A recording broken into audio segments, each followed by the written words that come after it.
y también las incertidumbres a las que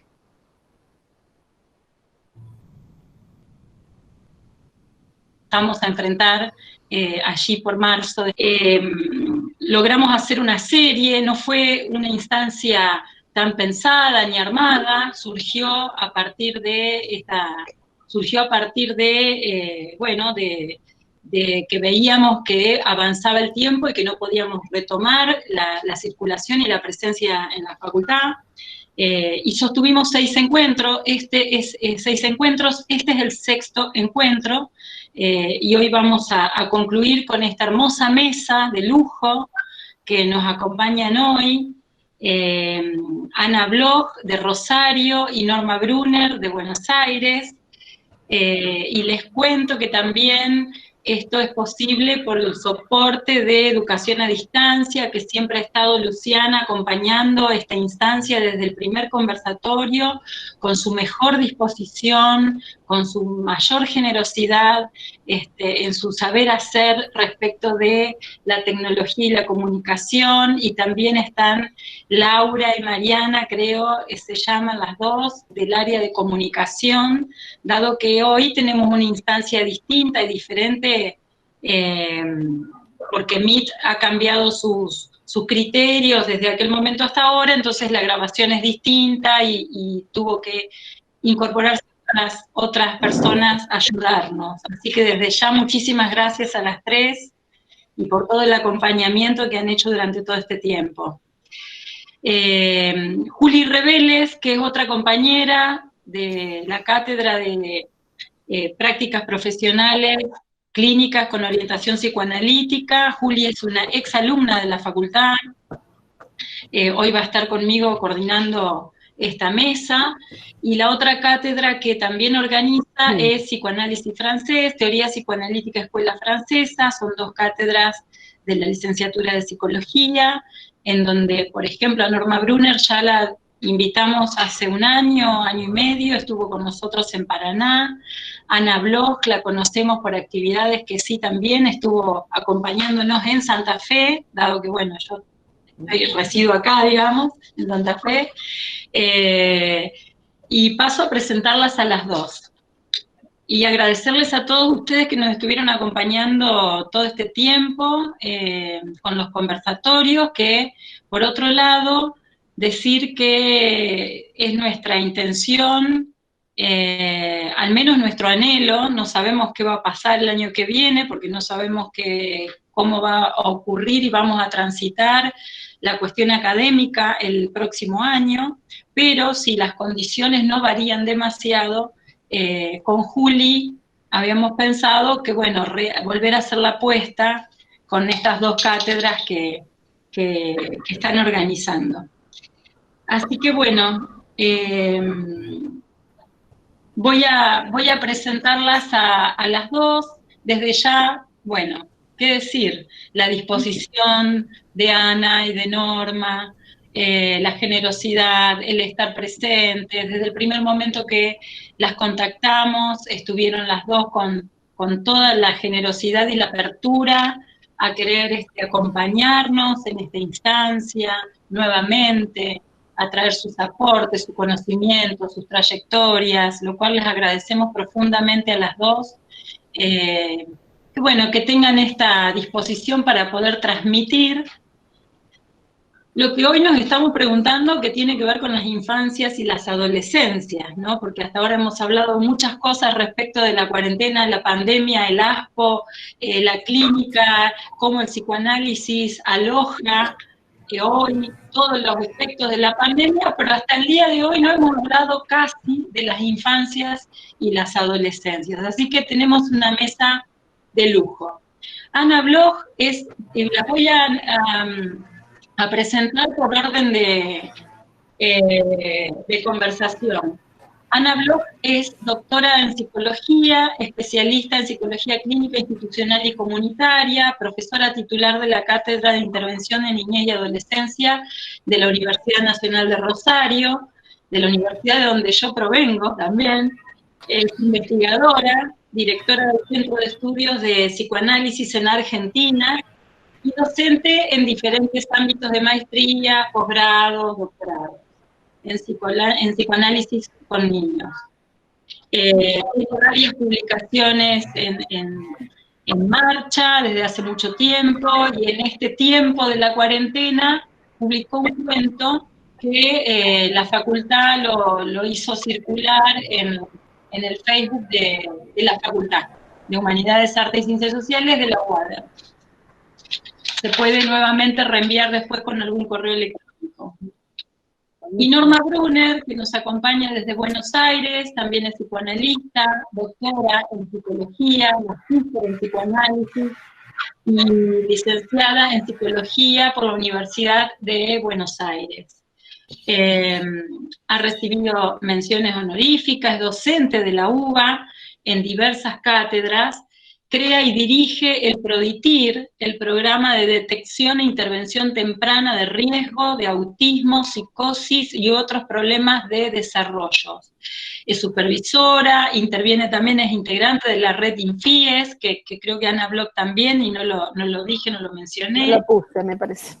Y tiene varias publicaciones, bueno, las publicaciones, el juego en los límites 1, el juego en los límites 2, el trabajo del duelo, y la última publicación, que todavía esa no la tengo, Norma, es Los padres a la escucha en psicoanálisis, que es de este año. Bueno, bienvenidas a las dos y las escuchamos. Ana. Bueno, ahí me escuchan bien. Siempre uno tiene necesidad de volver a preguntarlo, disculpen. Solicitamos que apaguen los micrófonos en lo posible. Ah, bien. A lo mejor en el mío escuchan algún ruido, porque ahora justo hay ruido a mi alrededor. Bueno, yo en realidad lo que quería compartir con ustedes era lo que di en llamar notas, una serie de notas acerca de lo que queda de la pandemia con niños, niñas y adolescentes.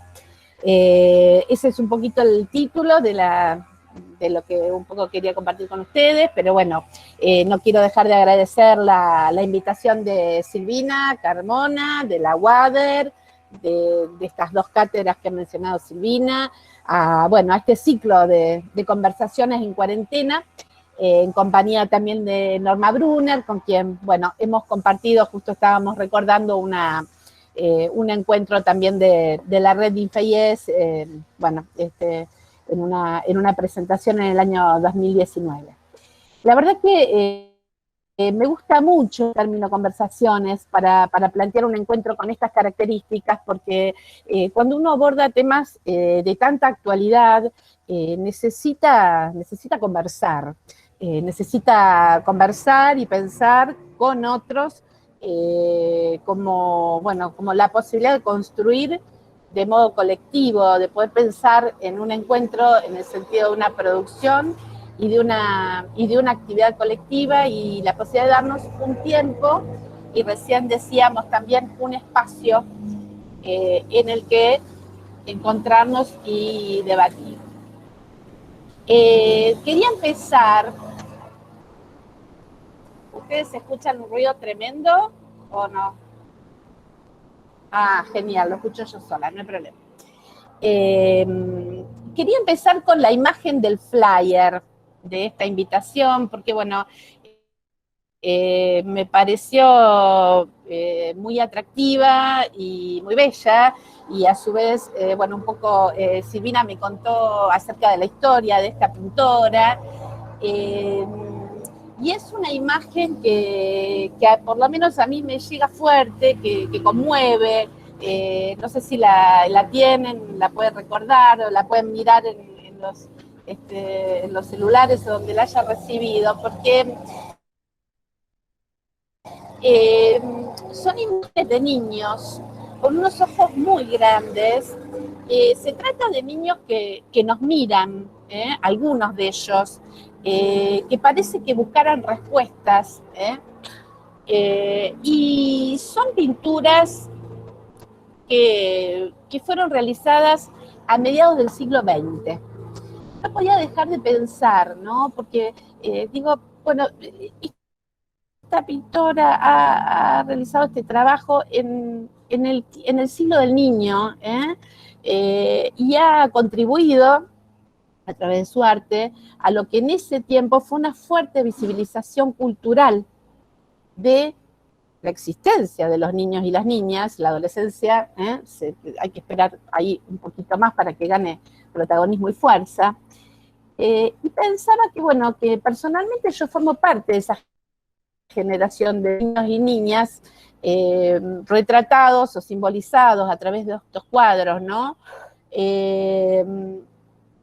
Y pensaba que después de haber recorrido personalmente por investigaciones que he realizado la historia de la niñez en el siglo XX y la historia de las producciones y el lugar que han ocupado los psicoanalistas en ese periodo, esto me ha permitido resignificar muchísimas experiencias personales y recuerdos acerca de lo que fueron en el siglo XX las políticas para la niñez, de aquel momento histórico.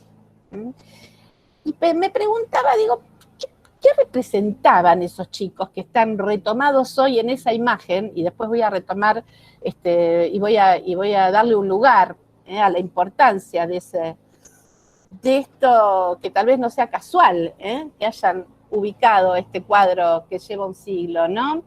Me preguntaba qué representaba la niñez en aquel momento, ¿no? Y decía, bueno, los niños y niñas representaban la fuerza del futuro, la promesa, la esperanza de un mundo mejor de la mano del progreso. Se hablaba de, no sé, salud para todos en el año 2000. A los niños, bueno, éramos la promesa del futuro, de un progreso que estaba basado en el avance de la ciencia y de los primeros viajes espaciales. Y en ese cuadro, inmediatamente recordé también los cuadros de Marielle Didis, que fue una pintora que también tuvo bastante protagonismo por aquel entonces.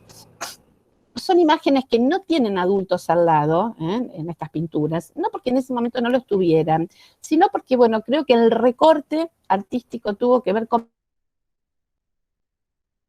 visibilizar el lugar de los niños. A veces los representaron solos, a veces acompañados por pares, ¿no?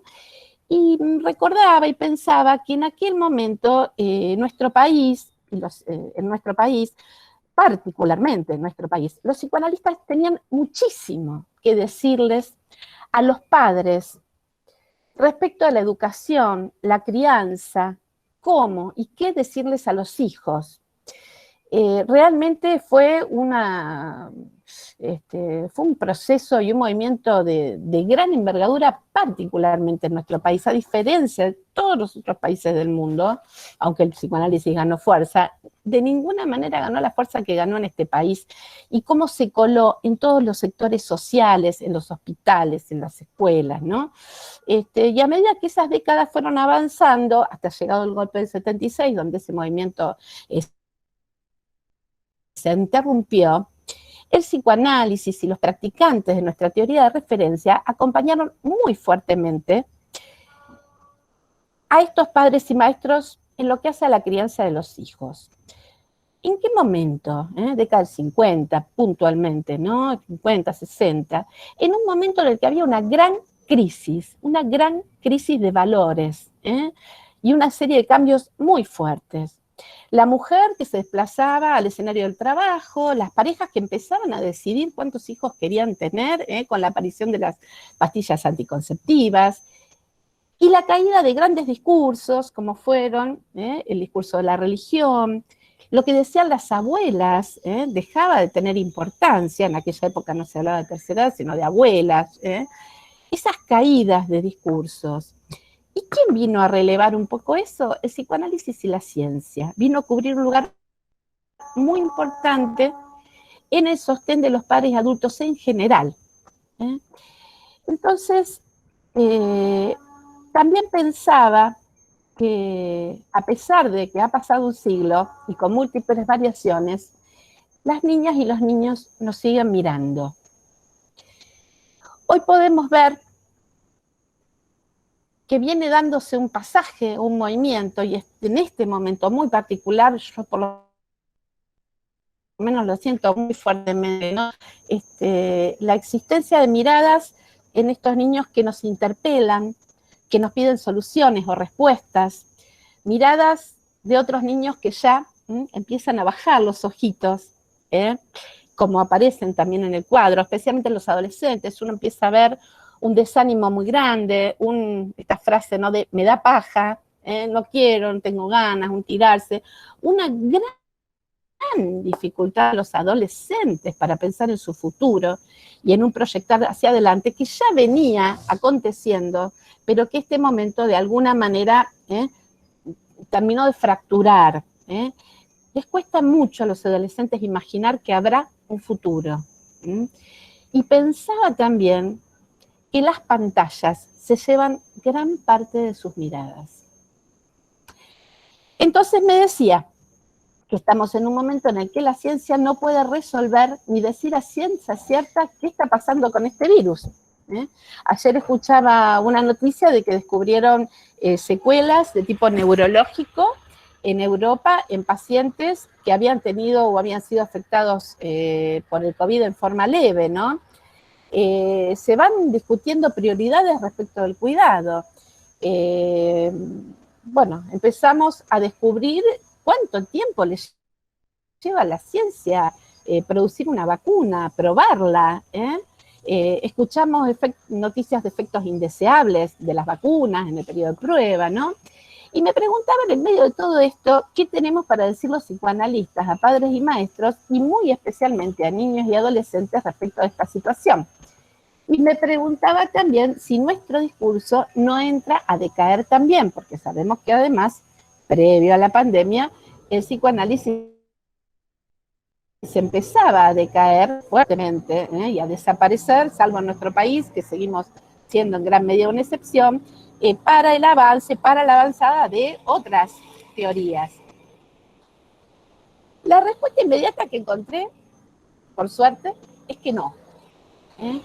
Que tenemos mucho que decir y mucho en lo que ayudar, acompañar y asistir para que este tiempo, largo tiempo, sea lo más aliviado posible, lo menos angustioso posible, lo menos negador posible y hasta de alguna manera un tiempo que pueda tornarse en acontecimiento del que podamos extraer alguna enseñanza en términos de vida. No me refiero a la enseñanza que viene a completar una verdad, sino la enseñanza que tiene que ver con el aprendizaje o la construcción de nuevos sentidos de la vida, no como saber absoluto, sino como aquello que nos produce un efecto tal que descubrimos aquello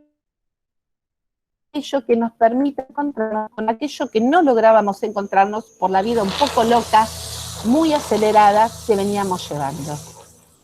Creo que es importante, por eso mismo, la generación de espacios como este en el que estamos ahora, ¿no?, de encuentro, de intercambio, para pensar juntos cómo salvaguardar el aparato psíquico de niñas, niños y adolescentes, cómo cuidarlos, cómo prevenir posibles efectos, y como tales no son absolutamente desconocidos, pero estamos asistiendo ya luego de tantos meses de aislamiento a efectos más directos. Frente a estas situaciones, la clínica de consultorio y del uno por uno, por supuesto que es importante, pero creo que no es aún más lo que podamos pensar juntos como aportes sociales o colectivos, lo que podamos inventar con otros, lo que podamos transmitir para la producción de recursos creativos, porque esa es la oportunidad que tenemos frente a este acontecimiento. Creo que en este sentido el discurso de psicoanálisis bien podría tomar esta oportunidad para retomar un espacio discursivo que supo tener en otro momento de nuestro país, obviamente resignificándolo. Silvia Bleichmann decía que el tema del hombre frente a la tragedia, el horror, el caos, la desesperación, el pánico, la inseguridad, la vulnerabilidad, pero también ese otro aspecto más reparador y más vital es el de los lazos sociales solidarios, el entramado de un tejido conjunto comunitario. Y yo creo que frente a esta pausa que se nos ha un poco impuesto, acompañada del aislamiento, que me gusta más llamar distanciamiento, algo de lo colectivo tenemos que poder contribuir a sostener y crear. Entonces, en este momento nos encontramos en un aislamiento que no nos deja solos en general, pero que paradójicamente buscamos y potenciamos situaciones en las que buscamos construir lazos. En las primeras semanas se vio muy fuertemente con los aplausos a los médicos desde los balcones. Buscamos, el ser humano busca encontrarse. Es algo que está atravesándonos absolutamente, ¿no? En este momento, ese primer mallado, esa primer búsqueda de encuentro tan importante va dando paso lamentablemente a la grieta en nuestro país, pero también se da una multiplicación de acciones colectivas que apuestan a la construcción de ese tejido imprescindible para atravesar esta pandemia, ¿no? Y pensaba que, bueno, si algo es inherente al psicoanálisis, es la afirmación de que no hay garantías, no hay seguridades. Digo, a diferencia del discurso de la ciencia, que también fue el que se sostuvo fuertemente en aquellas décadas del siglo pasado, creo que el psicoanálisis no va a contrapelo de lo que sucede hoy, sino más bien todo lo contrario. Porque si de algo hablamos es esto, de que no hay garantías, que no hay seguridades, que es necesario vivir con una cuota de incertidumbre y con una cuota de riesgo. Sabemos que las certezas no nos llevan a buenos lugares en términos de deseo. Por supuesto, que de ahí a esta pandemia hay una distancia grande, pero en estos tiempos, en este tiempo, muchos psicoanalistas apelaron en muchas charlas, en muchas conversaciones, a ese escrito de Freud de ¿Por qué la guerra?, en el que encontramos, me parece a mí, importantes claves para pensar esta actualidad. No me voy a detener, pero solo me voy a detener en un punto en el que Freud decía que en determinados sujetos, por obra de un suceso traumático, ocurre que se conmueven los cimientos en los que hasta entonces se sustentaba su vida. Es el conjunto de certezas que posee el yo acerca de sí mismo. Freud decía que en estos casos las personas pueden caer en un estado de suspensión que les hace resignar todo interés por el presente y el futuro y quedan atrapados en el pasado. Y me parece que a tantos meses de aislamiento y pandemia, el tiempo va tendiendo a ponerse en suspenso. Un poco algo de esto comentaba hoy Norma Brunner y coincidíamos previo al inicio de esta charla, ¿no? Como decía Freud, empieza a aparecer la sensación de que vamos cobrando un estado de suspensión. Pero también es una gran oportunidad, pienso yo, para hacer visibles muchos de los grandes problemas del planeta que quedaban difusos ante la corrida, como decía antes, esta corrida loca mundial, ¿no? El grado de destrucción de la naturaleza, es como si esa bruma que teníamos en el correr hubiera empezado a decantar, y de hecho así sucedió, en muchos aspectos, se purificaron las aguas, en el primer momento, por supuesto, ¿no? El grado de destrucción de la naturaleza, el grado límite al que hemos llegado, se dio por un sistema de explotación en el que estamos absolutamente inmersos y se mueve, vacila ese capitalismo globalizado que lucha al mismo tiempo por sostenerse y por ganar, que incluye todos los otros espacios de sometimiento y explotación, el patriarcado, el racismo. Ayer escuchaba una charla en la que Juan Carlos Volnovich hablaba de este tema. De algún modo, entonces la pandemia sirvió para mostrar de manera flagrante el grado de inermidad y fragilidad en el que estamos. El psicoanálisis nos habla de esto, nos permite hablar desde estos lugares. Sirvió también para romper la omnipotencia que la ciencia y la técnica nos había dejado. Aquella ciencia que conquistó a los padres de los 60 o los 70 contra las certezas de la religión y el saber de las abuelas de los que decían, ¿no?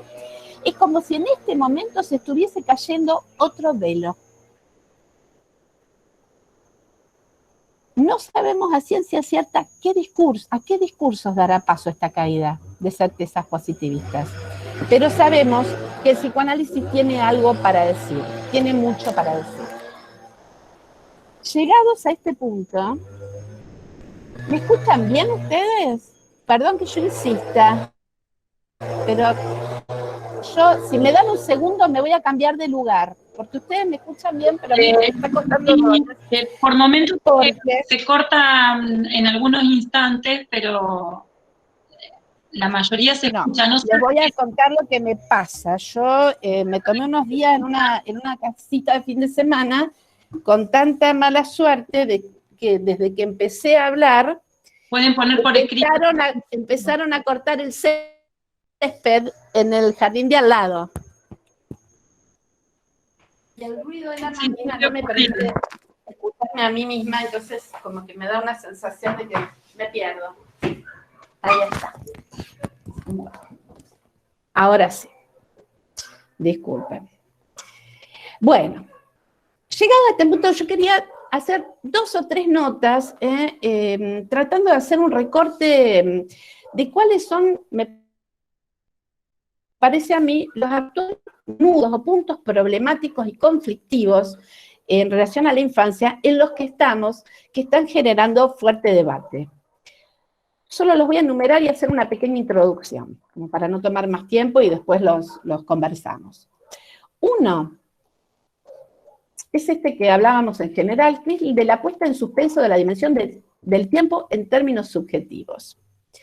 En estos días leí un artículo muy lindo de Juan Carlos Volnovich, en el que él planteaba que en el presente se produce una dilación.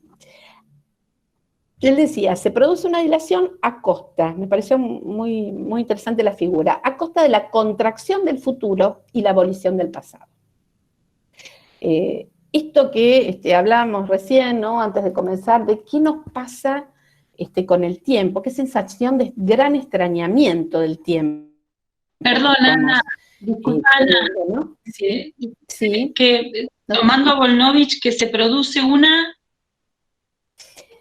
contracción del tiempo.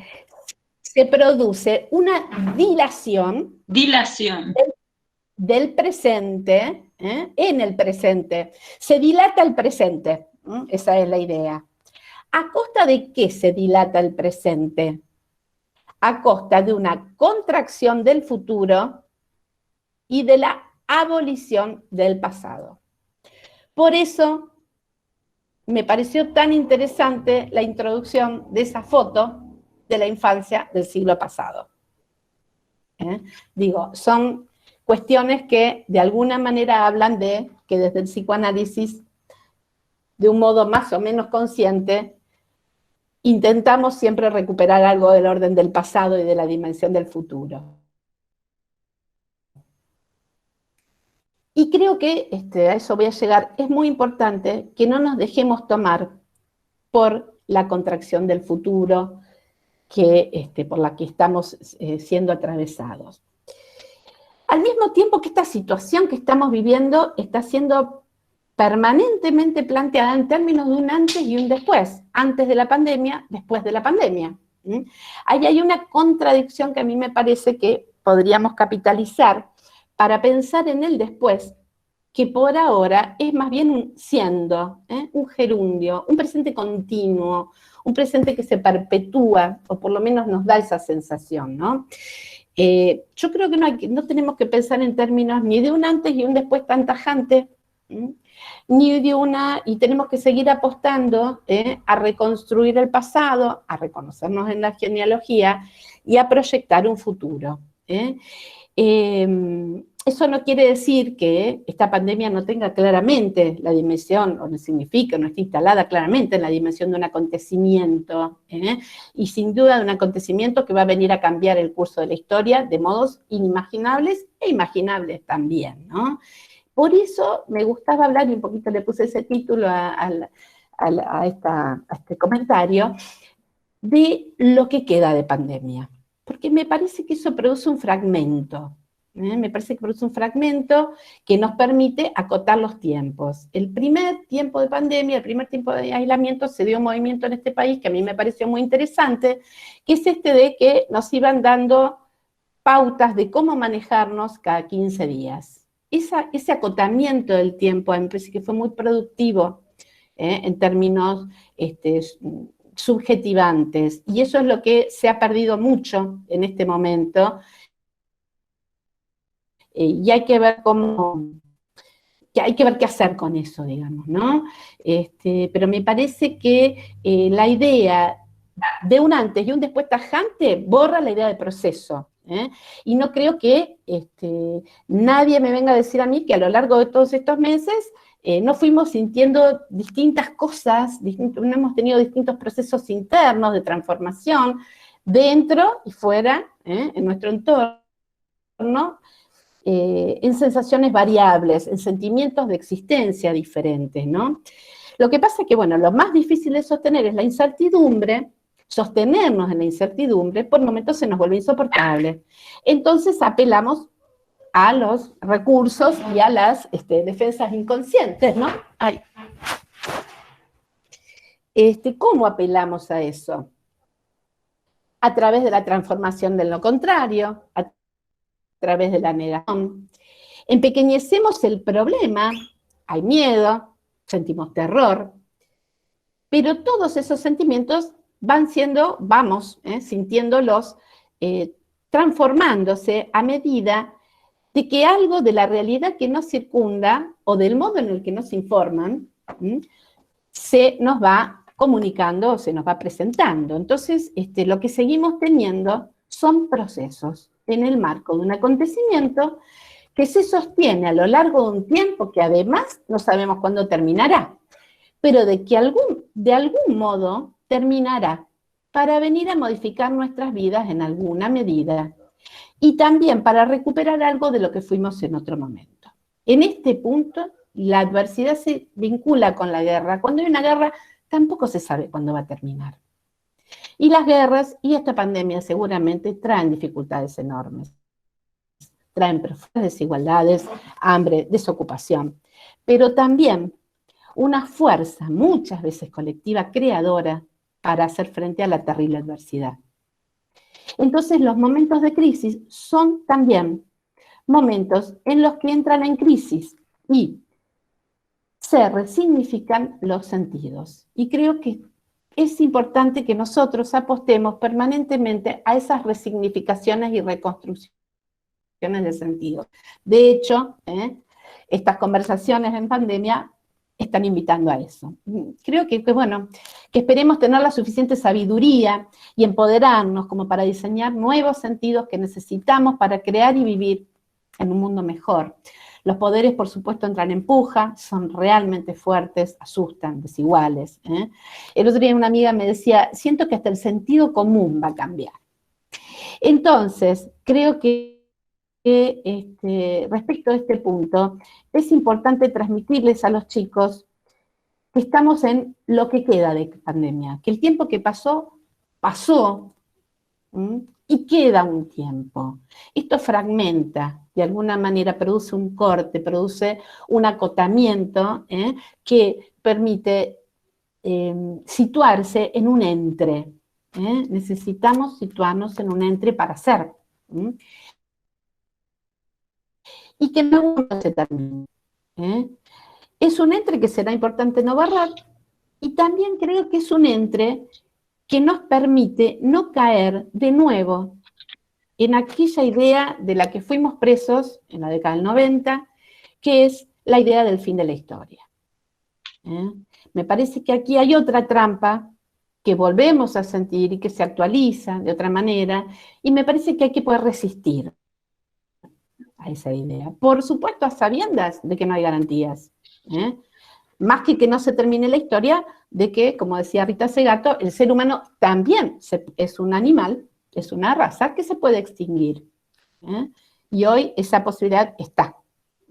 Pero también me parece que tenemos que, dentro de esas incertezas, no creer que si la raza humana sigue en pie, va a haber un fin de la historia. La historia va a continuar.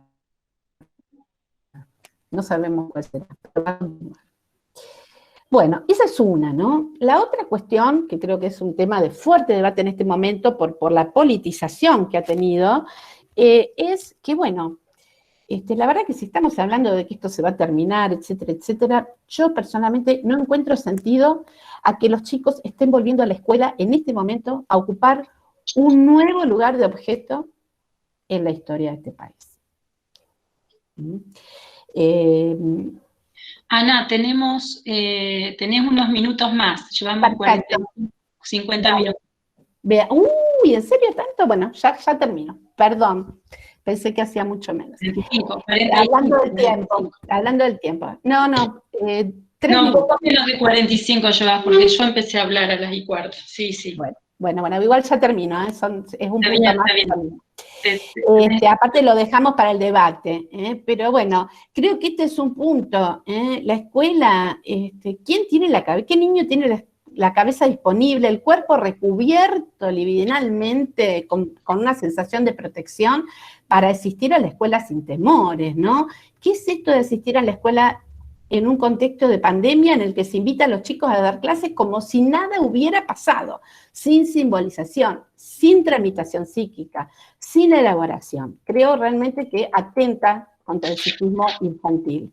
Y en este sentido, retomando el cuadro, resumo, a los niños, está claro que con esta acción a los chicos no se los mira, no se les escucha y fundamentalmente no se les pregunta. Sí, creo que la función de la escuela es importante como espacio exogámico en este momento, pero habrá que ver cómo. De hecho, hay muchas experiencias interesantes que van inventando y creando los mismos docentes. Me detengo acá, paso al punto 3 muy brevemente, el de la famosa proclamación de la libertad. ¿Qué hay en este momento? Y yo creo que es una libertad. ¿Qué libertad se pide? Porque yo creo que se trata de una libertad que reniega del cuidado del otro. Yo creo que es una libertad para gozar. Goce en el sentido de la falta de límites y de cuidado. Libertad para consumir, libertad para un encuentro que representa un peligro, sin castración, ni restricción, ni lugar para el semejante. Y aquí lo que se niega es la existencia de la muerte. Entonces a los niños hay que hablar desde el límite, la castración y la muerte. La muerte, que es el gran tabú del siglo XX, así como lo fue la sexualidad en el del siglo XXI. La muerte es el gran tabú del siglo XXI, así como lo fue la sexualidad en el siglo XX. Entonces hoy la distancia entre los cuerpos no es represión, es un acto de amor. El distanciamiento es hoy cuidado y protección. Es una paradoja propia de la pandemia. Estos 3 elementos quedaron, creo yo, incluidos en el cuento que escribí en el inicio de la pandemia, al que mencionó Silvina, no me voy a detener. Y para terminar, voy a decir solo esto: creo que había una vez, como traen los cuentos para recuperar la dimensión mítica de la historia, hubo una vez y habrá más veces. No renunciemos a la existencia de un futuro. Este es un nuevo engaño del supuesto fin de la historia. Estamos en una vez que en algún momento será había una vez. Sería importante que el presente pueda inscribirse en la historia como el fin de una era de agravio, de malestar, de abusos. Que sea un tiempo que se asiente en la esperanza de que un futuro posible sea mejor, y creo que tenemos el compromiso de imaginar un futuro mejor para estos niños, aunque parezca que hoy no fuera posible, y de allí el suspenso del tiempo. Pero cuidado, a no dejar de soñar con los elementos que tenemos, simbolizar, no quedar suspendidos en un presente eterno. A los niños de los 60, dentro de los cuales me incluyo, se nos imaginó un futuro que la verdad no fue en gran medida como lo proyectaron. Está probado que proyectar no tiene garantías, tal como lo plantea el psicoanálisis, pero a estos niños se los esperó, se los trajo, muchos desearon su existencia, los niños de hoy, y como comunidad, como raza humana, deseamos nuestra propia subsistencia. Y por lo tanto es muy importante el compromiso de seguir proyectando entre dudas, con vacilaciones, pero recuperando la historia, recuperando la genealogía y el compromiso al futuro. Ese futuro que posiblemente tampoco se acerca al que imaginamos, como tampoco se acerca al actual al que nos proyectaron. Pero para imaginar un futuro no se trata de tener pretensiones de exactitud. Precisamente, justamente, en esas diferencias es que se puede producir la subjetividad. Bueno, hasta aquí. Perdón por haberme tomado más tiempo. Muchas gracias, Ana. Muchas gracias. No tenemos la manito acá, no sé dónde sale. Buenísimo, Ana. Muchas gracias. Bueno. Ahí está la manito, yo no sé dónde está la manito. Para aplaudir. Bueno, muchas gracias, Ana. La verdad que es para continuar pensando, tan importante tus palabras. Bueno, después en la parte del diálogo lo comentamos. Te escuchamos, Norma. Bueno, vamos, no sé bien hasta qué hora es la actividad. Tenés ¿Hasta qué hora el tenemos? mismo tiempo que Ana, son las 20. Hasta las 9 tengo. ¿Cómo? Hasta las 9 más o menos. Sí, 9 menos cuarto, puede ser, sí, porque tenemos la posibilidad de dialogar con bueno, quizás yo me tengo que ir un ratito antes, no sabía. No, pero digo, tenés vos para hablar 30 minutos, 40 minutos como Ana. Bueno, vamos a aprovechar el tiempo que tenemos, va a aprovechar. Dale. Bueno, muchas gracias por la invitación, muchas gracias Silvina, muchas gracias a UADER, a las cátedras organizadoras. Un gusto compartir la mesa con Ana Bloch y con todos los que están aquí presentes. Muchas gracias por estar dispuestos a conversar, a compartir, decir y poder escuchar. Bueno, voy a decidir que voy a leer. Voy a leer unas notas para poder ser un poco más precisa en lo que me gustaría transmitirles. Y elegí privilegiar estas notas dentro de todo el amplio espectro de las cuestiones que nos atraviesan, que efectivamente van haciendo consonancia y resonancia en nosotros, en donde los afectos, en el sentido psicoanalítico, ¿no?, del término, van dejando marca y no nos permiten muchas veces poder pensar.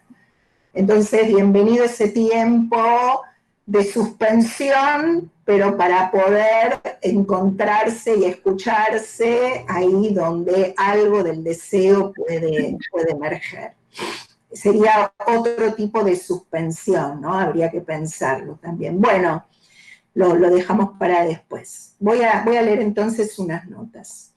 Me gustaría comenzar diciendo que entre el derecho a la igualdad y a la diferencia transitamos por lo que la diversidad biológica, psicológica, social de la subjetividad nunca va a poder disociarse de las condiciones de la época, el contexto familiar, educativo, económico, histórico y cultural. La recreación de diversas prácticas con bebés, niños, niñas, jóvenes, adolescentes y por ende también con sus familias, más que nunca viene haciendo experiencia, cuyas marcas en alcance y extensión hoy desconocemos. Me voy a referir en esta ocasión particularmente a las que estamos llevando adelante en tiempos y espacios singulares para niños, niñas y jóvenes con discapacidad temporal o permanente o a diversas problemáticas en el desarrollo. Cada invitación es un nuevo desafío en el que intentamos propiciar un encuentro singular, desde factores protectores, condiciones estructurantes y flexibles que permitan dar cuenta y lugar del sujeto y el deseo que motoriza. Ahora, en tiempos de pandemia por el COVID, tuvimos que virtualizar la universidad, la escuela, el consultorio, la juegoteca hospitalaria o barrial, el centro de acción familiar y tantos otros dispositivos del área educacional, la salud pública o privada, el trabajo social comunitario y otras que no han dejado caer su finalidad o principios. Y nos vamos encontrando con innumerables desafíos a la hora de seguir garantizando el derecho que tiene todo niño, niña, adolescente o joven a la educación y su acceso, a la salud y su acceso, a los abordajes social comunitarios u otras modalidades dentro de todos los niveles dentro de todos los niveles. Si podemos hacer de lo vivido investigación, habremos logrado aprender algo y hacer experiencia. Veremos luego su poder y alcance de transformación en tiempos post-pandémicos que seguramente van a llegar. Comenzamos a recortar e identificar una serie de aspectos comunes en el amplio abanico de prácticas del quehacer e incumbencia, y me gustaría en esta ocasión acentuar dos. Me gustaría compartir con ustedes dos que pensé. Una, nuestra forma de relacionarnos y acceder con quienes estamos trabajando o conectándonos en este caso, y por ende preguntarnos cuál su implicancia en nuestro rol o función. Y dos, nos encontramos con la necesaria mediación de los padres, más que nunca y de manera directa, para el acceso en casa. El primero de los aspectos está vinculado a nuestra forma de relacionarnos y acceder a nuestro rol y función. Y a poco andar de esta nueva senda, descubrimos que nuestros llamados, nuestras intervenciones a través de videos, mensajes de WhatsApp, videoconferencias u otras posibilidades que nos brinda la tecnología, a partir de distintos contenidos, empezó a funcionar como un corte, una marca, una escansión en un continuum en que parecía haberse convertido espacio y tiempo, día y noche, donde en muchos casos las coordenadas que definen los tiempos diarios parecen haberse desdibujado y las subjetividades se resienten en su fragilidad. Al mismo tiempo, y como segundo aspecto, en la mayoría de los casos, nuestro acceso a los niños, niñas o jóvenes estaba indefectiblemente mediado más que nunca por sus padres, madres u otros responsables significativos. Y todo esto mientras que nos preguntamos, ¿cómo seguir jugando? ¿Cómo seguir creando? ¿Cómo seguir escuchando? ¿Cómo seguir dando lugar a la palabra? ¿Cómo seguir invitando a jugar y ponerse en juego para encontrarse jugando con un otro en este nuevo escenario virtual? Ahora bien, estos aspectos señalados, ¿son formaciones novedosas producidas por la pandemia? Ambos son preexistentes. No están creados por la pandemia, pero sí acentuados más que nunca por ella y a reconsiderar seriamente para las prácticas en pospandemia. El primer aspecto pone el acento en el hecho de que una de las funciones que tienen las diversas prácticas con orientación psicoanalítica en tiempos y espacios singulares de la infancia y la adolescencia es la creación y sostenimiento de un ritmo. Es más, diría que la cotidianeidad no imprime su ritmo al sujeto, sino al revés.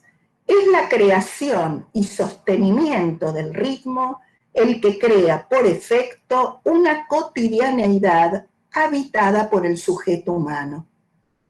Pienso el ritmo, por cuyo efecto hay cotidianeidad subjetiva, como los modos particulares de organizarse dinámicamente la palabra del sujeto en el lenguaje para otro. Entonces, las prácticas educativas y o educativas terapéuticas y o psicoterapéuticas con orientación psicoanalítica en su amplio abanico de disciplinas, o aquellas psicoanalíticas interdisciplinarias oportunas, permitirán seguir sosteniendo o crear un sujeto del ritmo sujetado a una cierta historicidad singular, no individual, sino social y atravesada por la época. Cabe la pregunta a seguir investigando acerca de las consecuencias psíquicas y para el desarrollo de los diferentes modos en que se pudo o no reconstruir o recrear o construir al que llamo el sujeto del ritmo. ¿Y a cuál ritmo me estoy refiriendo? Por cierto, no al que surge de establecer y proponer rutinas, programas, ejercitaciones, tareas, inducir hábitos que organicen el tiempo y el espacio público como un compartido, o aquel otro de la intimidad al que llamamos cotidianeidad.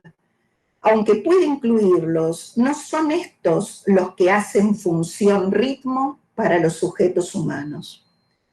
A poco andar en terrenos de lo que se da por llamar cotidianeidad, nos damos cuenta que su organización y dinámica no es sin el sujeto que la vivencia como tal, y por otro, que ésta requiere alguna otra categoría de alternancia con que oponerla y diferenciarla de algo que se me ocurrió llamar y crear un cierto neologismo como una extraordinariedad.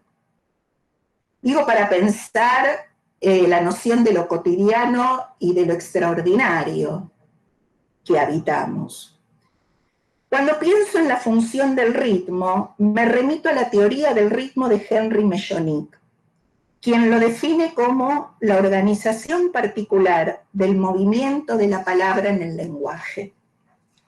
Según este autor, es el ritmo el que crea la organización particular del movimiento de la palabra en la lengua y no al revés. El ritmo para Mechonic tiene voz y es oralidad. El sujeto del ritmo habla y también escribe. De allí la enorme importancia que cobra para quienes ejercemos en estas prácticas con niños y adolescentes y sus familias, sostener la función en estos tiempos, más que nunca en educación y en el ámbito terapéutico con orientación psicoanalítica. La virtualidad no es imaginaria. Apelar a la tecnología en este momento es hacer uso de un recurso simbólico, real e imaginario necesario con efectos en lo real del espacio y del tiempo del sujeto. La puesta en marcha de la función ritmo va a posibilitar en estos tiempos que haya espacialidad y temporalidad posible para el sujeto y poder ficcionalizarla, leerla, historizarla. Como organización particular del movimiento de la palabra en el lenguaje, el ritmo tiene como función poner en marcha la poética del lenguaje al ser indisociable del acento.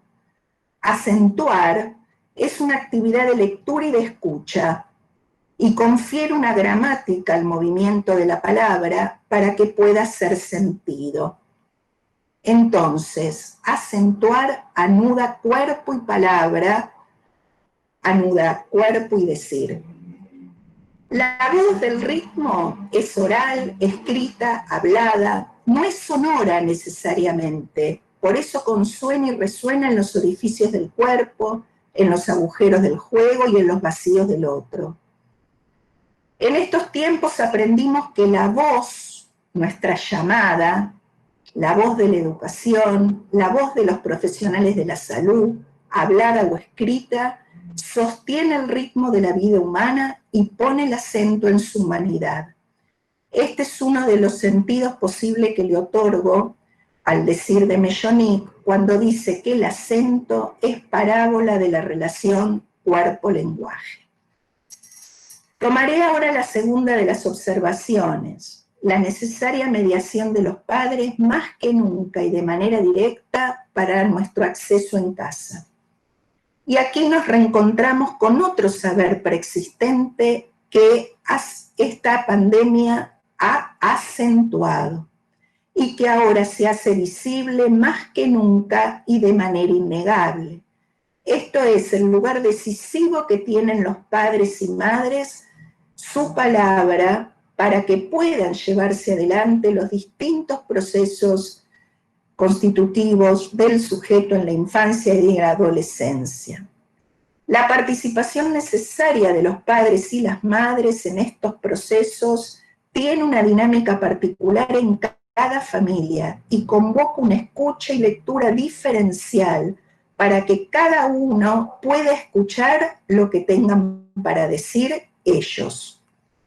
En un artículo anterior, en esta misma revista, en un artículo anterior escribí: para que nazca un niño o niña bastaría la cópula de un hombre y una mujer, pero para el nacimiento de un hijo es preciso además que sea hablado por sus padres.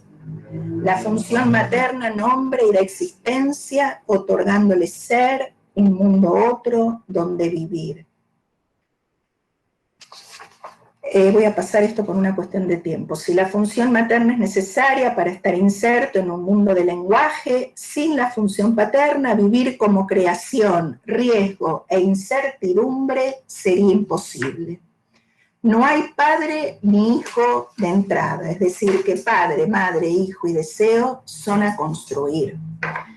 Y este es, según mi propio punto de vista, uno de los aspectos más importantes para acentuar en la actualidad, ya que cada vez escuchamos a más padres y madres perdidos, buscando orientación, cargando con un bagaje enorme de informaciones, datos sueltos sin significación que representen qué le ocurre a ellos y sus hijos.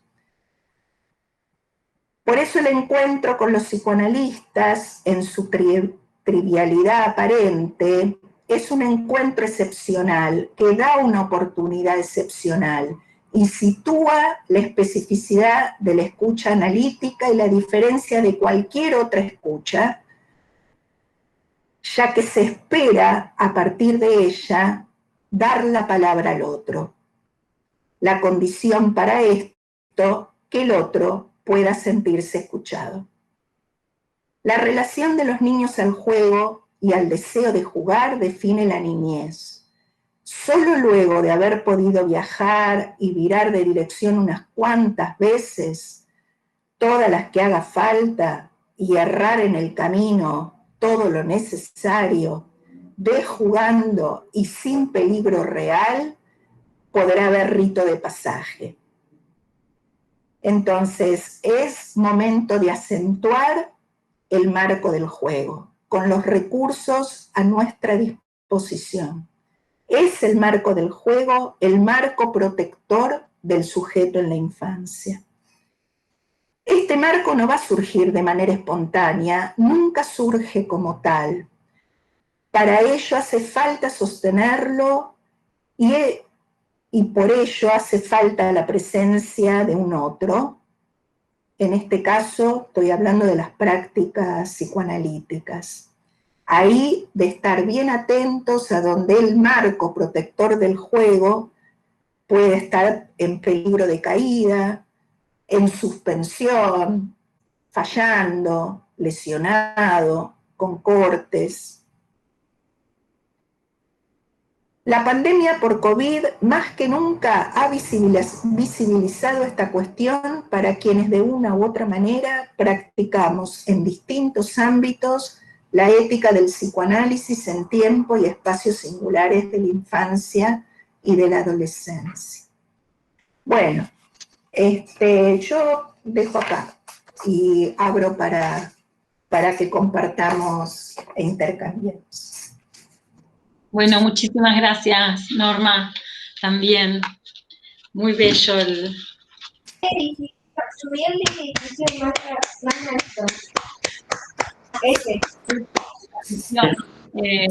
Me quedo pensando, y damos lugar a las preguntas, los aportes, me quedo pensando un poco lo que trae Ana. Bueno, son muchas las cuestiones que las dos aportan, pero me quedo fundamentalmente tomada, agarrada de dos hilos. Uno que tiene que ver con la historia, que tiene que ver con esta posibilidad de no perder de vista la acentuación de los eslabones del pasado, del presente y del futuro. Y esto no es sin ritmo. Se me había ocurrido los dos hilos, ¿no? El hilo del tiempo, pero para que esto exista tiene que haber un sujeto del ritmo como bien lo desplegó Norma, me parece que es muy interesante, ¿no? Acentuar esto, y qué lugar tiene el psicoanálisis con en este tiempo, ¿no? Me parece que es muy interesante este hilván. Bueno, escuchamos a los participantes, los comentarios, las preguntas. Muchas gracias, un placer escucharte, Norma, dicen. También a Ana le dejaron muchos mensajes. Yo me quedo un poco pensando en esto de, bueno, en relación a las dos conferencias, las dos conversaciones muy, muy lindas y muy oportunas, y me quedo un poco pensando en otras veces que las he escuchado a ambas y el énfasis que ustedes le ponen a los rituales que hablábamos hoy y al juego en sí como proceso y como movimiento subjetivo, y pensaba lo importante de recuperar eso, no solo en la clínica de la infancia, sino también, bueno, en todo eso. A la hora de pensar esto, lo que queda, lo que es necesario duelar, los límites que nos impone necesariamente este contexto, bueno, esto de lo necesario de recuperar cierto ritmo o de inventar otro ritmo con la importancia de la invención en el juego, digo, se me venían como muchas cosas así sueltas, pero eso, agradecerles por lo que nos comparten y bueno, siempre es un placer escucharlas. Muchas gracias. Sí, yo recordaba que apenas empezó la pandemia, desde la Universidad Nacional de Rosario se armó junto con la Secretaría de Comunicación de la UNR una especie de, justamente no le pusimos el término consejo, no recuerdo a qué término le pusimos, pero fue un término bien ajustado. Y una de las cosas que sugeríamos era que organicen nuevos ritmos y nuevos tiempos a la luz de esos 15 días de aislamiento que fueron los más fuertes, digamos, ¿no? En los que todos nos quedamos completamente adentro. Una de las sugerencias era esa, bueno, no abandonar ritmos y construir los nuevos, no reproducir los ritmos previos, porque se trataba de otro modo de existencia y de otra espacialidad y de otros tiempos, pero tratar de producir y sostener algunos ritmos que fueran convenientes para al interior de cada familia o de cada institución o de cada situación. Creo que eso fue bastante clave. Y también la otra era no renunciar a los deseos que quiero para el después. Guardarlos, poníamos, ¿no? Guardarlos en una cajita, hacer listas, y pensar en proyectarnos hacia un después, ¿no? Me parece que son como propuestas que tienen que ver también con no abandonarnos a un presente continuo.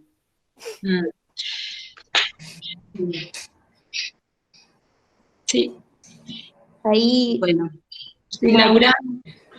Sí, yo lo que le quiero agradecer a Ana y a Norma, realmente dos conversaciones que me aportan realmente mucho para seguir pensando, en algún punto tranquilizador. Ana, te quiero decir, porque bueno, ayuda a pensarnos este presente e interrogarnos para justamente proyectarnos hacia un futuro, en este tiempo de suspensión. Y lo pensaba, cómo poder ubicar las dimensiones de espacio y tiempo en el proceso de constitución subjetiva de los niños, niñas y adolescentes, ante este modo temporario, entiendo, de encuentro con sus pares a través de las pantallas. Y la pregunta es un poco, ¿a qué juegan los niños en este tiempo? Bueno, que es mediatizado a través de las pantallas, y anda dando vuelta un juego en los niños, no los preadolescentes, sino los más chicos, que se llama, por supuesto está en inglés, es un juego que data del 2018 hasta donde yo sé, que se llama Among Us. Es un juego que es entre nosotros. ¿Mm? Pero bueno, tiene cierta complejidad que me parece que nosotros, para acompañar esos juegos, se trata de tripulantes e impostores. Bueno, me parece muy interesante para estar atento, y como, bueno, Norma, y acuerdo en esto que Norma dice, que el marco del juego es el marco protector para la infancia. ¿Qué se juega ahí, en ese encuentro virtual, que por ahora es lo que tenemos, en el marco de estos cuidados?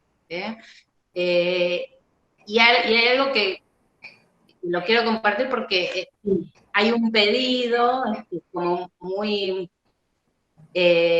delicioso y creo que tranquilizador en relación a que los chicos piden que le contemos cuentos. ¿No? Los cuentos a la noche antes de dormir, y una cosa es contar cuentos y otra es que ellos mismos quieren inventar. Y me parece que darle lugar a eso, bueno, tranquiliza y creo que es esperanzador también, ¿no? Bueno, eso, y les agradezco a las dos porque realmente dos maestras. Sí, sí, son dos maestras, sí, realmente. Yo me quedaba pensando también en el lugar de los padres, del adulto, digamos, de los referentes, de los padres por un lado, que me hizo ruido, Norma, el título del último libro, que vos convocás al lugar de los padres ahí, Sí. y que detrás venimos los maestros, los psicoanalistas, o los psicoterapeutas, los educativos y demás, ¿no?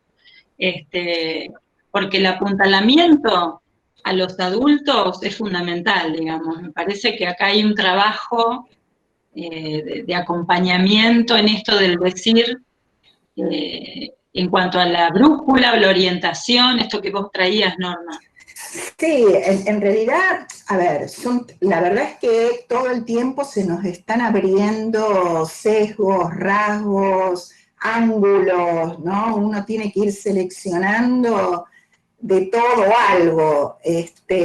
Y me parecía que estos dos que seleccioné, porque es lo que vengo escuchando, que nos está pasando, y son dos, es poner el acento en dos aspectos que atraviesan de una manera transversal a todas las prácticas y acercamientos, desde el área educacional, desde el área de la salud, desde los abordajes social comunitarios, a las infancias y a las adolescencias, para quienes nos ocupamos de diferentes maneras en estos espacios y tiempos singulares del sujeto y su desarrollo, con problemáticas propias, con formaciones típicas propias, es decir, no estamos acá para pensar eso, ¿no?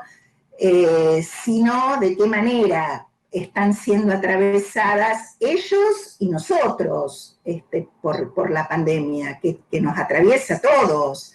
Entonces, vengo escuchando y se vienen recortando estas dos cuestiones, como digo, es lo que nos está ocurriendo, estamos intentando hacer lectura de lo que nos está ocurriendo, pero nos está ocurriendo. Todavía no podemos dar cuenta del alcance y de la extensión de lo que nos está ocurriendo. Para poder historizar, hace falta un cierto aprecú, un cierto acto de distancia, ¿no es cierto?, de lectura retroactiva.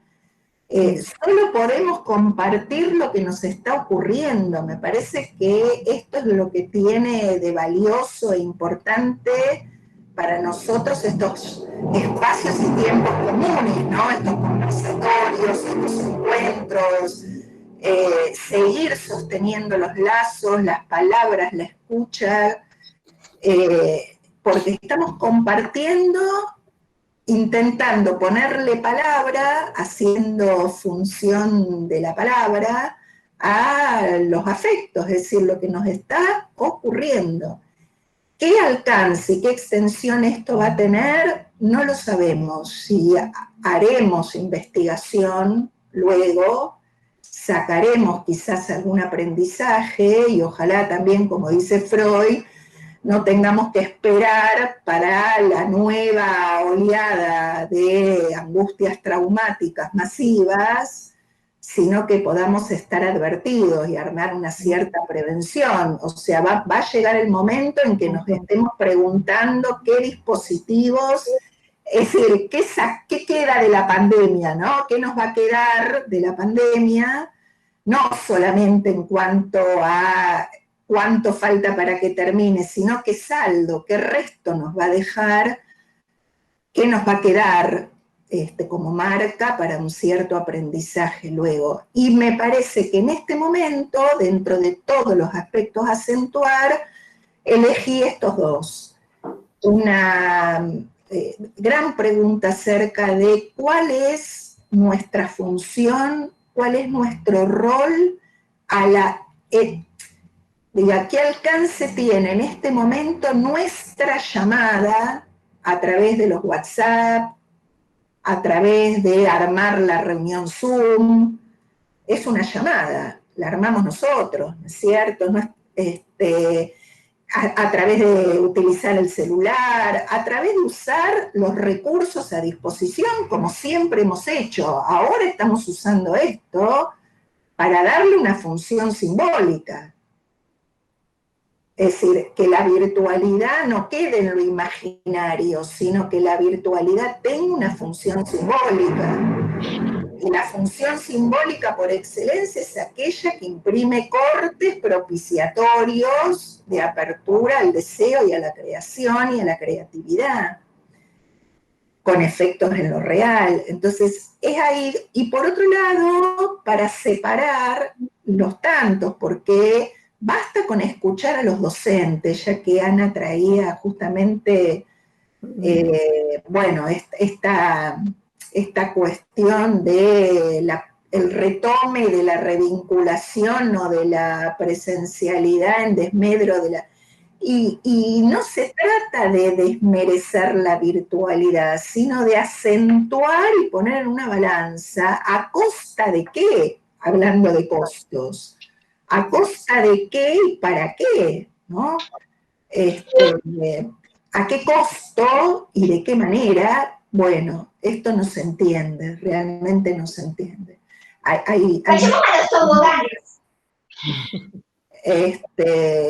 Pero bueno, y la otra cuestión que me parecía, y que no se trataba de una sumatoria de tareas, basta escuchar a los docentes, basta escuchar a los padres, ¿no?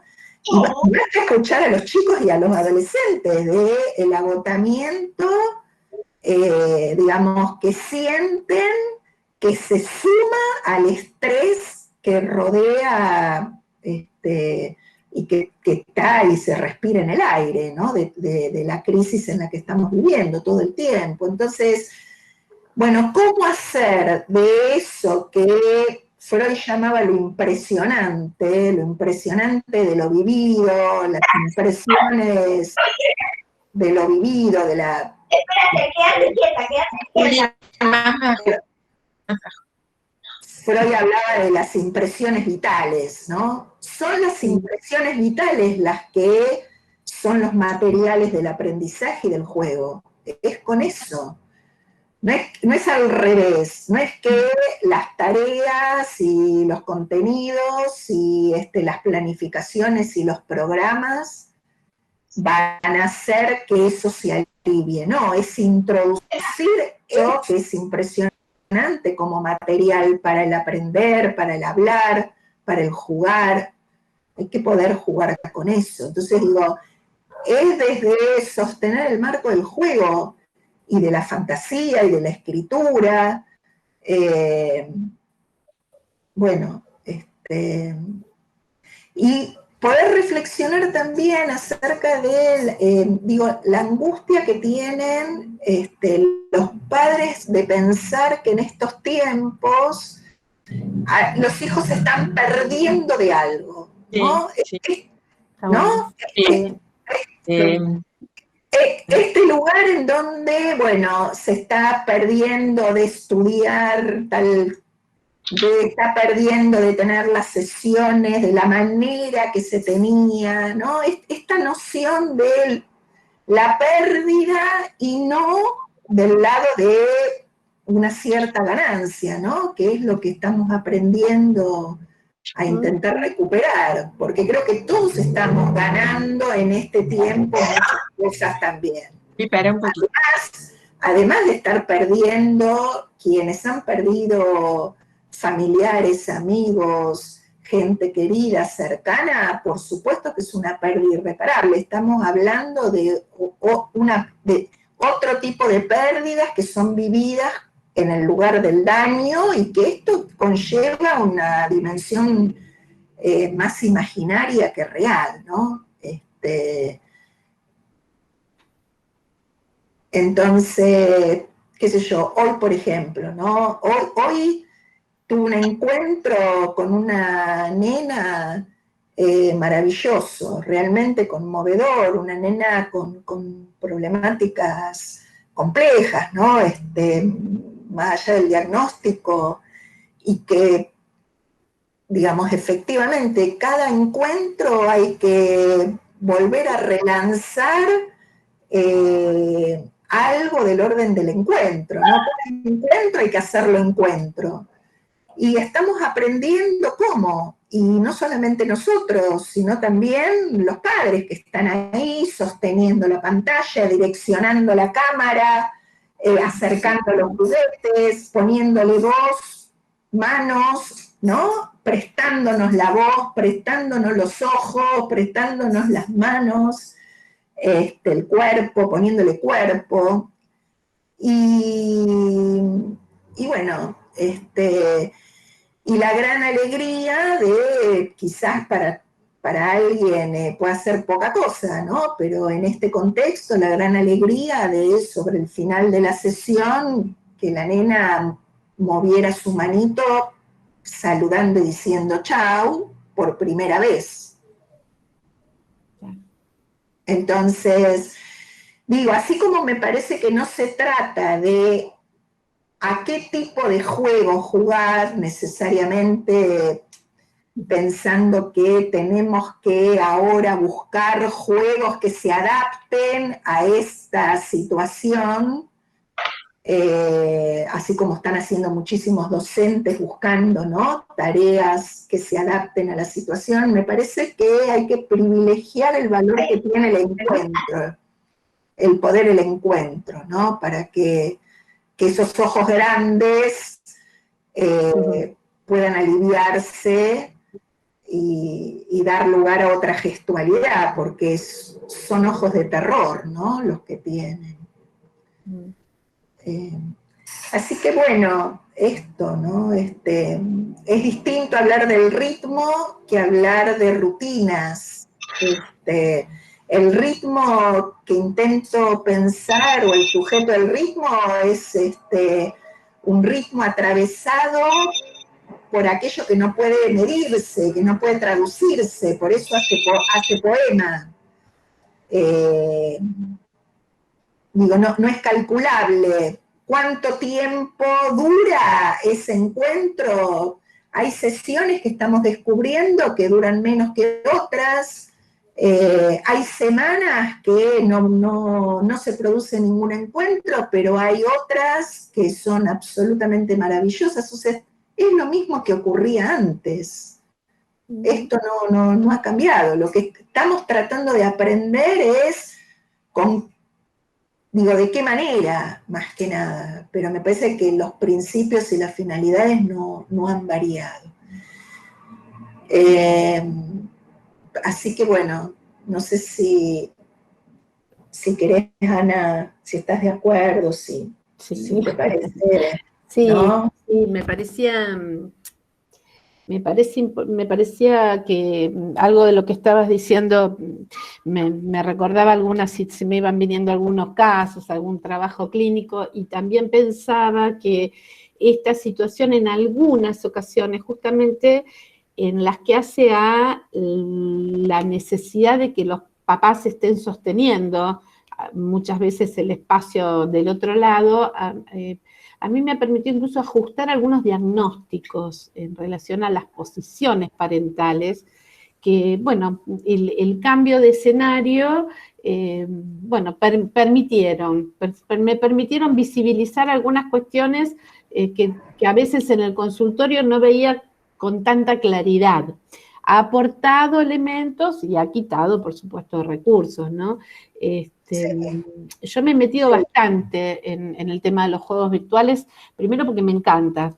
Entonces, bueno, es como que me dieron ganas de meterme. Siempre me gustaron y bueno, me parece que encontré la excusa para poder hacerlo, ¿no? El Among Us es el juego que mencionaba Laura. A ver, creo que no es indispensable, y además depende, por supuesto, de cada niño, ¿no? Y de las posibilidades. Hay algunas cosas que me preocupan.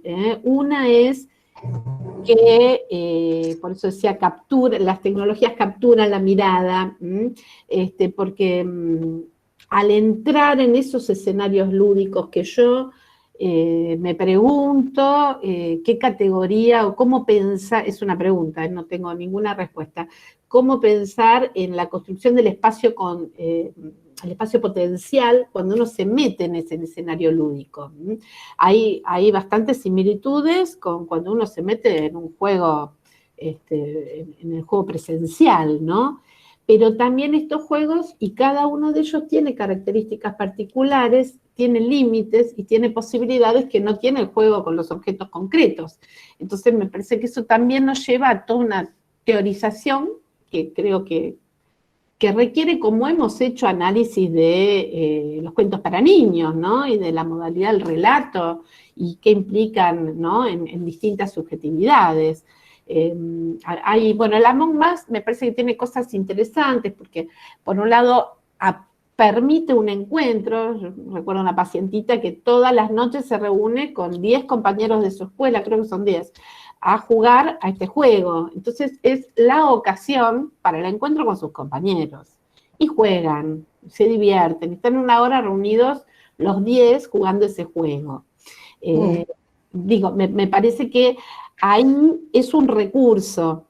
Sí, no, yo no sé, digamos, en relación a ese juego, la verdad, sinceramente no lo conozco, pero sí me está pasando que, digo, lo que me está ocurriendo es que, digo, me encuentro también, digamos, con la necesidad de conocer cuestiones que antes no conocía, ¿no? Quizás porque uno antes a la tecnología la ubicaba todo el tiempo en el lugar de, bueno, la alienación, aquello que sabemos produce todos los efectos desubjetivizantes que produce y demás, y sin embargo ahora es lo que nos está permitiendo encontrarnos. Exacto. Entonces, ¿no es cierto? Entonces, por eso digo, yo no pongo el acento en el recurso, sino en la función que tiene, es decir, en el para qué en tal caso estamos usando lo que usamos. Qué sé yo, y hablando de adolescentes, por ejemplo, estoy descubriendo, porque me parece que es distinto, a ver, como meterse en el mundo del otro, esto, ¿no? Cuando vos decís, bueno, me meto en el mundo de los juegos que juegan los adolescentes y demás. Me parece que es un nivel. El otro nivel es que cada quien, de la manera en que pueda y como quiera, te lo presente. Y cuando te presenta su mundo, lo tiene que poner en palabras o le tiene que dar una cierta oralidad. Si no hay palabras, ¿no? Le tiene que dar una cierta voz. Totalmente. Entonces, por ejemplo, trabajando con jóvenes a los cuales uno podría decir, digamos, no le propondría la digamos, recostarse en un diván, ¿no? Y asociar libremente, porque hacer uso de la palabra en su extensión es una gran dificultad. Sin embargo, están pudiendo presentarse y hablarse y decirse, creando canales en YouTube, produciendo videos, ¿sí? Y entonces, haciendo un uso, yo te diría, inédito en ese sentido. Y me muestran a mí, me hablan, me dicen ellos de la manera que pueden y quieren hacerlo, ¿no? Y se trata de eso, finalmente. Esa es la ética del psicoanálisis, dar lugar a la palabra y desde una cierta posición de escucha, ¿no? Entonces... Sí, de todos modos, creo que la virtualidad tiene una materialidad que nosotros, bueno, que estamos en un momento con una oportunidad para indagarla como objeto. Se me viene Melanie Klein, por ejemplo, ¿no? Que tanto ha trabajado el tema de las relaciones de objeto. Como vos decías, tiene que haber una posición que no te ponga el juguete o el juego o la virtualidad a la posición, ¿no? En ese sentido es muy importante un poco lo que vos decís, ¿no? Que el árbol no nos tape el bosque. Claro. Depende de una posición, y al principio Claro. es un poco difícil porque es un recurso nuevo y uno está entre que sostiene la posición y trata de ver cómo entra el juego, qué aprieta, ¿no? Y toda una aprendizaje. Claro, creo que nos pasó a todos. Al principio no conocíamos Zoom, al principio no sabíamos que podíamos compartir pantalla, y cuando compartíamos pantalla podíamos acceder y se abría un mundo a partir de ahí. Exacto. Y los chicos nos enseñan a nosotros, y eso es genial. Y me parece que en compartir pantalla está el entre, Ana. Ay, claro. Que el compartir pantalla es el entre. Porque no es ni tuyo ni mío. No, es una tercera zona, claro. Sí se utiliza, sí se logra crear algo con eso, claro. Sí, claro. Ahí está la posición. Y ahí estará nuestra dirección. Para eso vamos a tener que empezar a aprender el uso, ¿no? Ciertos usos, pero no es condición necesaria, me parece. No, creo que es interesante, que es una linda aventura para recorrer, para aprender. Por supuesto, cada uno con los recursos con los que, como hacemos en el consultorio, ¿no? Cada uno más o menos. Claro. Sí, yo pensaba que de alguna manera este tiempo pandémico a los analistas nos presentó un gran desafío, que nos puso a prueba. Porque, bueno, me parece que también nosotros, como los docentes, también somos docentes, pero pienso en los docentes de la primaria, de jardín de infantes, que tengo, digamos, pacientes jóvenes que estaban iniciando su trayectoria en los jardines como docentes, y esto se ve interrumpido, y otros docentes de primaria de séptimo grado, que los alumnos no les encendían las cámaras ni se les escuchaba la voz, y angustiado de expresar, ¿no? ¿Qué hago? Porque no me puedo encontrar con ellos, no hay manera. Y después de un tiempo decirles, sorprendelos de algún modo. ¿Y cómo? No sé, sorprendelos. Pasó un tiempo y viene y dice, ¿sabés qué hice? Me encendieron todos la cámara y los que no pudieron escribir. Les conté algo personal, dice. Claro.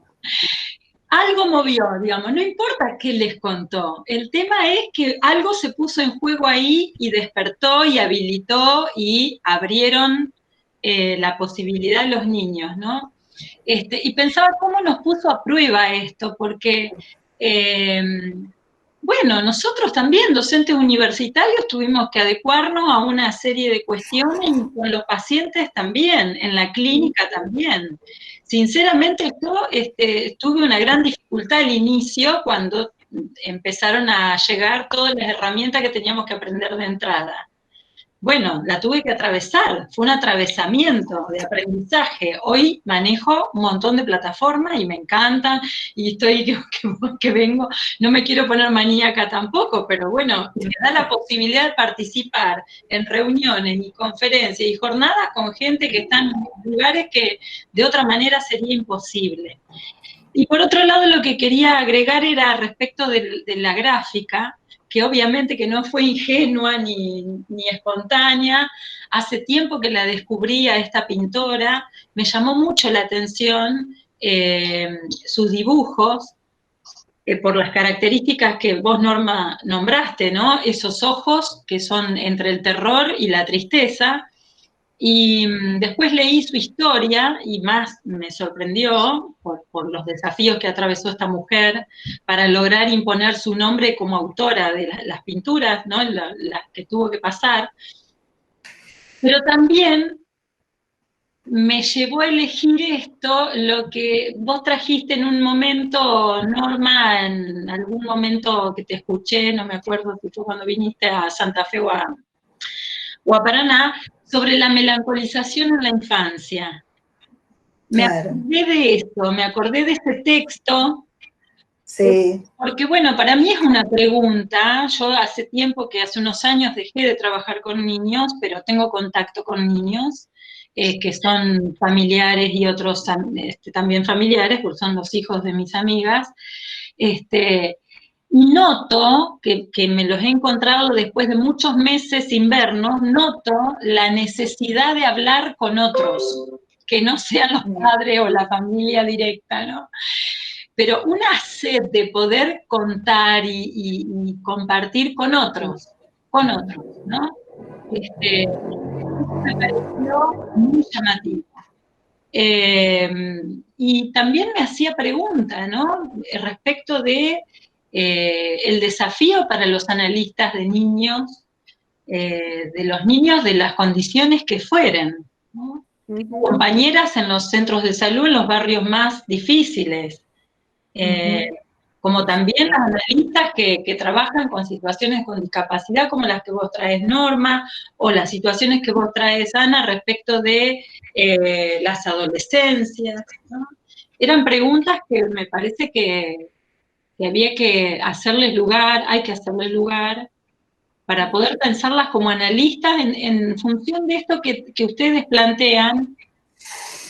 ¿Qué decimos? ¿Cómo brujulamos? ¿Qué orientamos? ¿No? Yo les agradezco muchísimo la presentación de ambas, ¿no?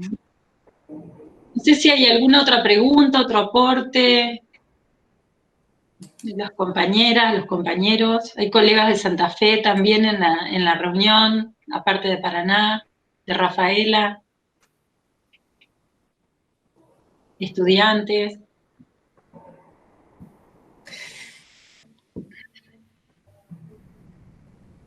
Un breve comentario. Además de resalvo. agradecer a ambas la presentación de hoy,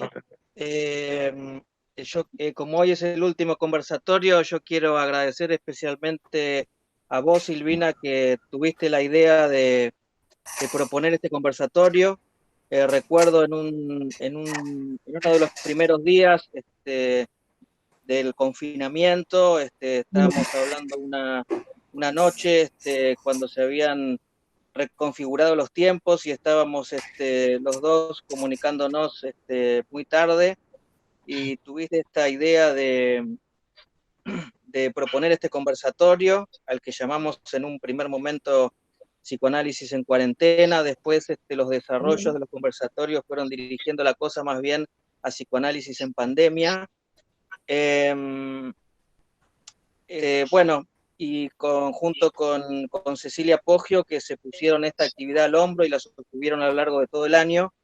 Pero bueno, un agradecimiento especial a vos, Silvina, que sos la representante de nuestra cátedra. Y después, bueno, agradecer a Cecilia Poggio, agradecer al equipo de comunicación, a Laura y Romina y a todo su equipo que están siempre apoyando, y a la gente de educación a distancia, sobre todo a Luciana Sosa, que tuvo que lidiar con nuestras variopintas demandas y con nuestra impericia tecnológica. Así que bueno, quiero hacer este agradecimiento a toda la gente que nombré y a todos los que participaron de los distintos conversatorios, que los iniciamos en otro tiempo de la pandemia y lo seguimos sosteniendo hasta esta altura. Creo que el primero fue en junio, si no me equivoco, y bueno, y lo sostuvimos a lo largo de casi todo el año. Bueno, muchas gracias, Ale. Gracias.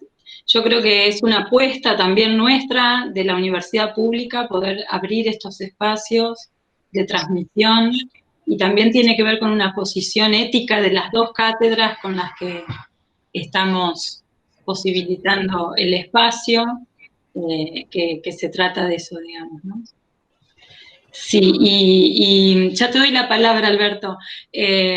No, lo que quería también agregar era que, bueno, que como no sabemos, como decían Ana y Norma, no sabemos sobre el futuro, no sabemos qué va a pasar con la presencialidad en la universidad y demás, es una posibilidad que la virtualidad tenga continuidad, es una posibilidad.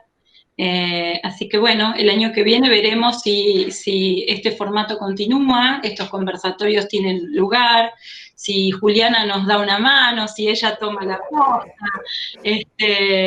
Así que bueno, es una propuesta que queda ahí en suspenso también hasta el año que viene. Agradecerles a todos. Así que Alberto, el otro coordinador de la otra cátedra, te doy la palabra, Alberto. Bueno, muchas gracias. Bueno, en principio agradecer a quienes han compartido en este espacio, bueno, toda una serie de conceptos y de articulaciones que nos enriquecen. Yo lamentablemente hoy por el problema que hubo con internet pude sumarme más tarde, así que a Ana la escuché muy poquito después en las intervenciones, pero me parece por la conversación que se armó que justamente, bueno, fue muy fructífero y con indicaciones muy precisas. Nosotros desde la Cátedra de las Prácticas Profesionales en Clínica Psicoanalítica, este campo de la niñez es un campo que, bueno, necesitamos aportes y desde ya les agradecemos. No quiero dejar también de agradecer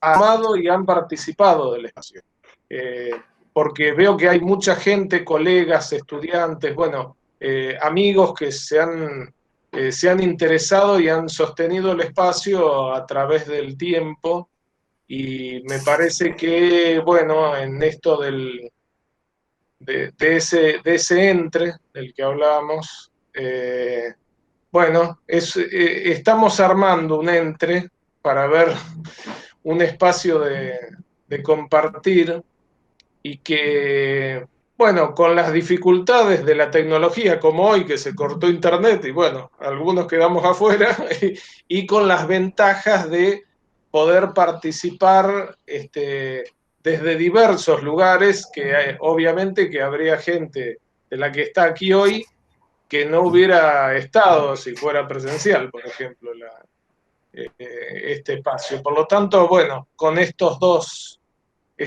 aspectos, bueno, yo creo que lo último que salió, el tema de la tecnología y de la influencia y demás, nosotros miramos desde otro lado, los jóvenes y los niños obviamente tienen una mirada muy especial, y creo que eso, por supuesto que es un tema que da para mucho más. Yo lo único que me quedó así dando vueltas es, no sé si lo hablaron antes, porque al principio no pude estar, pero hay una dificultad que yo vengo escuchando bastante, que es el mecanismo que utilizan las redes sociales y también los juegos, pero sobre todo las redes sociales, para mantener en pantalla de manera pasiva, ¿no? Es decir, esto, bueno, justo lo estuvimos trabajando últimamente, apareció un documental muy interesante ahora en Netflix, justamente, El dilema de las redes sociales, que muestra esto, lo muestra claramente, pues lo muestra desde los que han implementado estas estrategias, que el objetivo, que además está automatizado, es mantener en pantalla solamente eso, sin nada. Y esto, digo, lo venimos escuchando porque no es que lo escuchamos en los niños, no es que lo escuchamos en los jóvenes, también lo escuchamos en los adultos, que se le convierte en una dificultad esto de estar con el celular horas en el día mirando la nada misma, porque es una cosa y después otra, o sea, un infinito que tiene esto de la red social, y que yo veo que hay en niños y en jóvenes que esto realmente los ubica en una posición complicada. Bueno, no me extiendo porque creo que es un tema que da para mucho más, pero que ustedes en lo que escuché hoy han tocado de diversos modos y han tratado de situar un espacio de trabajo que obviamente apunta a lo que apunta el psicoanálisis, que tiene que ver justamente con que, bueno, algo del sujeto aparezca, ¿no? Medio a la inversa de esto, que parecería que ahí el sujeto no puede aparecer demasiado. Bueno, muchas gracias, chicas. Bueno, muy bien. Está para otros encuentros, porque digo, ¿qué hago? ¿Respondo, me meto, sigo, no, lo abrimos, nos despedimos ya, que no sé, pero sí, el dilema de las redes lo acabo de ver, es muy, muy impactante, ¿no? Sí. Muy impactante.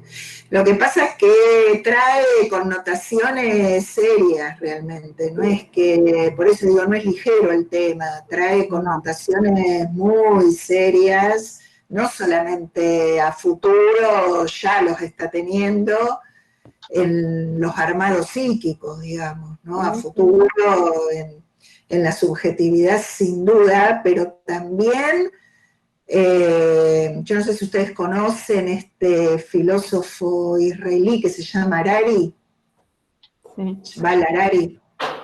Él habla de, yo lo trabajé bastante, tiene 2 libros enormes, es un historiador, Ana, después te... Ah, mira qué interesante, no. Es un historiador.